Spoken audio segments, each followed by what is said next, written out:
Positive. वो जरूरी भी था और मार्केट ने कहीं ना कहीं इसको सेंस भी किया था। अनुज मेहसा जुड़ गया। अनुज, सोमवार को मार्केट कैसे खुलेगा और इन्वेस्टर और ट्रेडर की स्ट्रेटजी क्या होनी चाहिए?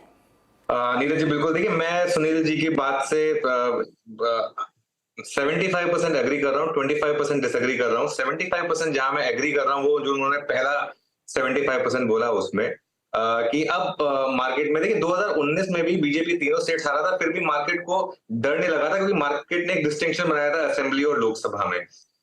ये वाले इलेक्शंस ने क्या किया है, इन इलेक्शंस ने एक चीज आपको मोर और लेस कंफर्म की है। जैसे मैं आपको पहले भी बता रहा था, जब मैं अमित शाह जी से भी मिला था और कल पीयूष गोयल जी से बात हो रही थी, इस बार वो मान रहे हैं कि इवन छिंदवाड़ा की सीट जो पिछली बार हार गए थे वो सीट भी इस बार जीतेंगे। तो वो सारी की सारी सीटें एमपी में, सारी की सारी सीटें राजस्थान में, सारी की सारी सीटें गुजरात में, और ये एक्सपेक्टेशन लेके चल रहे हैं कि 80 की 80 सीटें इवन यूपी में भी शायद वो जीतेंगे। तो इसके लिए वो और इवन वेस्ट बंगाल में भी अपनी टेरिटरी मेंटेन करेंगे।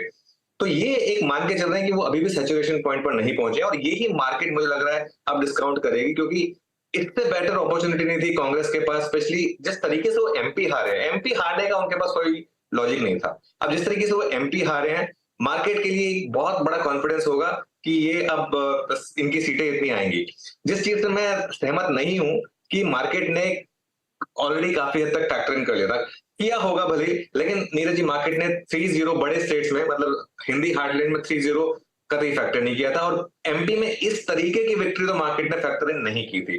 तो मेरे ख्याल से बहुत सारा पैसा जो साइड लाइन पे था वो आएगा। और आज एक बहुत इंटरेस्टिंग नोट आया कि अभी बीजेपी आई है, आगे गोरे आएंगे। मतलब जो अब तक एफआईआईस का पैसा नहीं आया इंडिया में, तो हमारी पूरी मार्केट डोमेस्टिक मनी चला रही थी, अब आगे शायद एफआईआईस भी आएंगे।